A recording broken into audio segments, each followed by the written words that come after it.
और दर्शकों, आज की पहली खबर यही है, योगी आदित्यनाथ ने सदन में कठमुल्ला कहा, लेकिन इसका 27 का कनेक्शन क्या है ये आज आपको बताऊंगा। और जो समाजवादी पार्टी के नेता लगातार सवाल कर रहे थे, उन्हें आज योगी आदित्यनाथ ने कैसे जवाब दिया है, पहले वो सुनिए, फिर एक्स्ट्रा रिपोर्ट।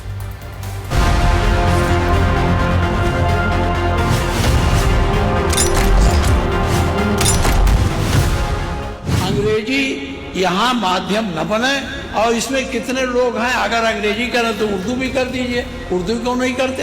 अपने बच्चों को ये लोग पढ़ाएंगे इंग्लिश स्कूलों में, और दूसरे के बच्चे के लिए अगर वो सुविधा सरकार देना चाहती है, कह देंगे उर्दू पढ़ाओ इसको, यानी उसको मौलवी बनाना चाहते हैं, कठपुतला पर जोड़ के इसको ले जाना चाहते हैं।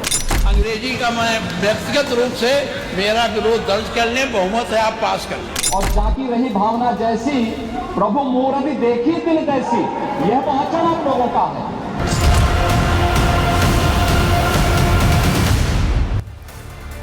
देखा ना दर्शकों आपने, उत्तर प्रदेश के मुख्यमंत्री योगी आदित्यनाथ ने उन लोगों को सम्मान पूर्वक अपने फायर अंदाज में जवाब दिया जो लोग बात बात पर सियासत करते हैं।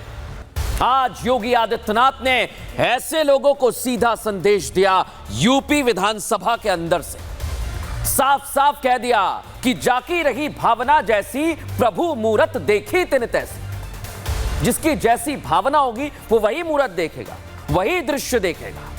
और आज योगी आदित्यनाथ ने समाजवादी पार्टी की उस फौज से वो भिड़ गए जो मुस्लिम भाइयों को बरगलाती है। दर्शकों, लाल टोपी की आड़ में काले कारनामे करते हैं, गरीबों को नीचा दिखाने का काम करते हैं। आज सीएम योगी ने उन समाजवादी पार्टी के तमाम नेताओं को जमकर लताड़ा है। उन नेताओं को लताड़ा है जो हमारे ब्रजवासियों का अपमान कर रहे हैं, उन लोगों को खरी खरी सुनाई जो भोजपुरियों का अपमान कर रहे हैं, उन लोगों की जमकर क्लास लगाई जो अवधी बुंदेली के धुर विरोधी हैं।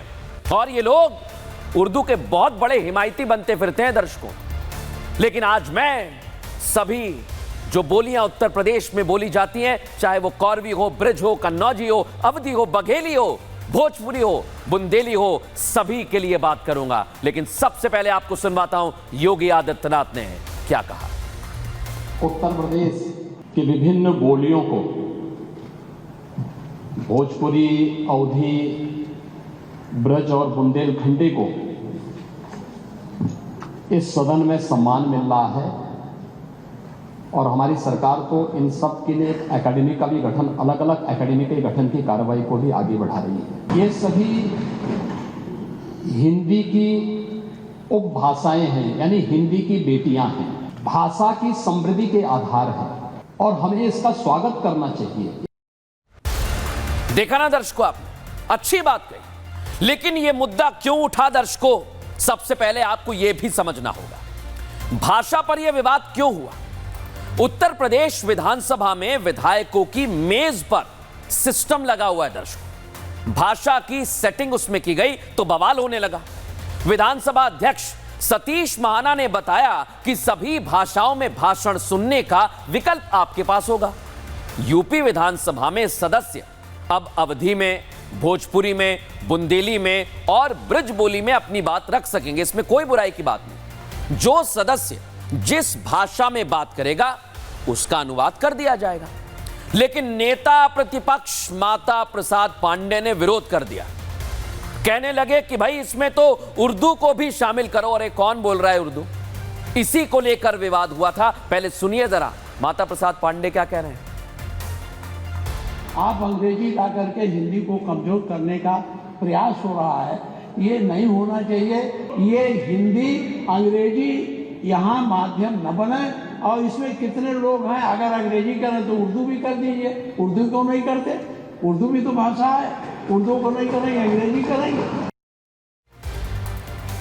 ये तो समाजवादी पार्टी के दर्शकों आदत से हो गई है।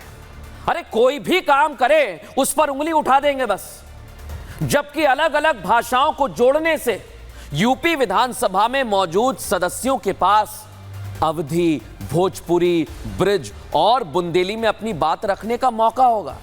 विकल्प खुला हुआ है, जिसका जो मन करे वो करे। इससे उन्हें अपनी बात सदन में रखने में आसानी होगी। ज्यादा प्रभावी तरीके से वो अपने क्षेत्र के मुद्दों को, आपके मुद्दों को उठा पाएंगे। लेकिन विपक्ष के नेता इससे भी परेशान हो रहे हैं। इसलिए तो योगी आदित्यनाथ को खड़ा होना पड़ा और समाजवादी पार्टी को साफ शब्दों में उन्होंने कहा कि आपका जो दोहरा चरित्र है ना, आप इसे छोड़ दीजिए, कठमुल्ले मौलवी मत तैयार करिए। सुनिए जरा क्या कह रहे हैं वो। अगर किसी को हिंदी में वह धारा प्रवाह नहीं बोल सकता तो उसको भोजपुरी में भी अपनी बात को रखने का अधिकार मिलना चाहिए। अवधी में, ब्रज में या बुंदेलखंडी में उसको रखने का अधिकार मिलना चाहिए। ये कौन सी बात हो गई कि भोजपुरी में ना बोले, अवधी में ना बोले, इसका विरोध अंग्रेजी का, खंडी में ना बोले और उर्दू क्या वकालत कर रहे हैं। एक बड़ी विचित्र बात है। इसीलिए कहता हूं कि आप समाजवादियों का चरित्र ही इतना दोहरा हो चुका है, उसको मौलवी बनाना चाहते हैं, कठपुल्ला पर की ओर केस को ले जाना चाहते हैं। ये नहीं चल सकता। ये बात देखी दर्शकों आपने, लेकिन अब जो उत्तर प्रदेश के वासी मुझे देख रहे हैं और जो पूरा देश सुन रहा है वो देखें इसे। यूपी विधानसभा में हर भाषा की गूंज होगी। ब्रज भाषा एक क्षेत्रीय और ग्रामीण भाषा है दर्शकों, जो ब्रज क्षेत्र में बोली जाती है। पश्चिमी उत्तर प्रदेश में ब्रज भाषा बोली जाती है और उसके ऊपर देख रहे हैं आप भोजपुरी भाषा को 25.5 मिलियन लोग बोलते हैं। कितने लोग? 25.5 मिलियन। उत्तर प्रदेश की आबादी के 11% लोग भोजपुरी बोलते हैं। दिक्कत क्या है भाई? भोजपुरी दूसरी सबसे ज्यादा बोली जाने वाली भाषा है और विधानसभा में बोले जाने से इन भाषाओं को मजबूती मिलेगी। ग्रामीण क्षेत्रों में रहने वाले लोग आगे आ सकेंगे। आप लोग दर्शकों जिनसे मैं बात कर रहा हूं आज, हर भाषा को बराबर का सम्मान मिले, यही तो कोशिश है। इतनी सारी भाषाएं हैं लेकिन इस पर भी विवाद हो रहा है, इस पर भी समाजवादी पार्टी विवाद खड़ा कर रही है। सुनिए जरा क्या विवाद हो रहा है। देखिए, भाषा को लेकर के फिर विधानसभा में बोलियां हैं, चाहे बुंदेली हो, चाहे भोजपुरी हो, चाहे ब्रज भाषा हो, चाहे अवधी हो, इसका विरोध नहीं है, इसमें बोल। लेकिन अंग्रेजी भाषा को बोलने का मैंने विरोध किया कि अंग्रेजी भाषा का इसमें लगाने का कोई औचित्य नहीं है। भाई जब आप सब कर रहे हैं तो उर्दू संस्कृत को भी कर दीजिए इसमें। उनके दोहरे चरित्र, दोहरा मापदंड वो उजागर हुआ। वो कहीं न कहीं उर्दू को बढ़ावा देने की बात कर रहे थे। विधानसभा में विपक्षियों के जो मंसूबे हैं वो साफ साफ दिख रहे थे। योगी आदित्यनाथ ने दर्शकों खरी खरी सुना दी है, धो धो कर लपेटा। माता प्रसाद पांडे कैमरे के सामने आकर सफाई देने लगे, लेकिन बीजेपी ने भी दो टूक कह दिया कि समाजवादी पार्टी एक विशेष वर्ग के लिए, मुस्लिम वर्ग के लिए आवाज उठाती रही है और बार बार वो यही काम कर रहे हैं। सुनिए जरा क्या कुछ कहा। आप मुझे बताइए, मैं इसीलिए कहता हूं कि आप समाजवादियों का चरित्र ही इतना दोहरा हो चुका है, इतना दोहरा हो चुका है कि अपने बच्चों को भेजेंगे इंग्लिश पब्लिक स्कूल में और दूसरों के बच्चों को बोलेंगे कि एक गांव के उस विद्यालय में पढ़े जहां संसाधन भी नहीं है। ये दोहरा आचरण और जाकी रही भावना जैसी, प्रभु मूर्ति देखी दिल जैसी, यह तो आचरण आप लोगों का है।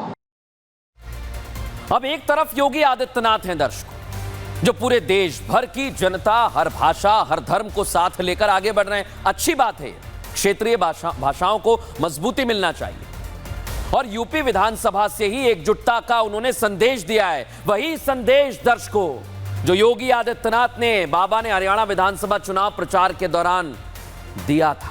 वो बार बार ये संदेश देना चाह रहे थे, लेकिन इससे विपक्ष घबरा गया है, ऐसा लग रहा है मुझे। उसे योगी के साथ उत्तर, दक्षिण, पूर्व और पश्चिम उत्तर प्रदेश में जहां जहां लोग हैं, लग रहा है डर, क्योंकि यहां से समर्थन मिलेगा और यही डर सता रहा है विपक्ष को। डर है कि अगर योगी आदित्यनाथ के साथ ये सभी क्षेत्र वाले लोग आ गए तो 2027 में क्या होगा। 2027 में विधानसभा चुनाव है उत्तर प्रदेश के, और इसलिए ये विपक्ष डरने लगा है। इन्हें डर लग रहा है कि हम औंधे मुंह गिर जाएंगे।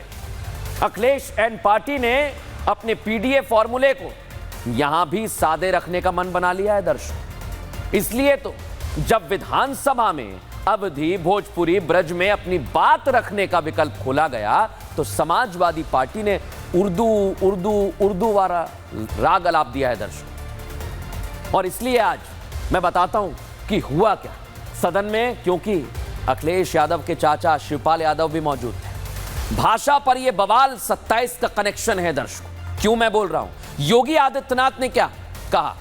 सबको एक साथ चलने की कोशिश में लगे हुए हैं वो, लेकिन समाजवादी पार्टी उर्दू के जरिए कट्टरपंथ को बढ़ावा देना चाहती है। इधर योगी आदित्यनाथ ब्रज भाषा भोजपुरी को पहचान दिलाने के लिए कोशिश कर रहे हैं, पहल कर रहे हैं। समाजवादी पार्टी क्या कर रही है? उर्दू को शामिल करने पर संग्राम कर रही है। उर्दू से आपका क्या लेना देना भाई?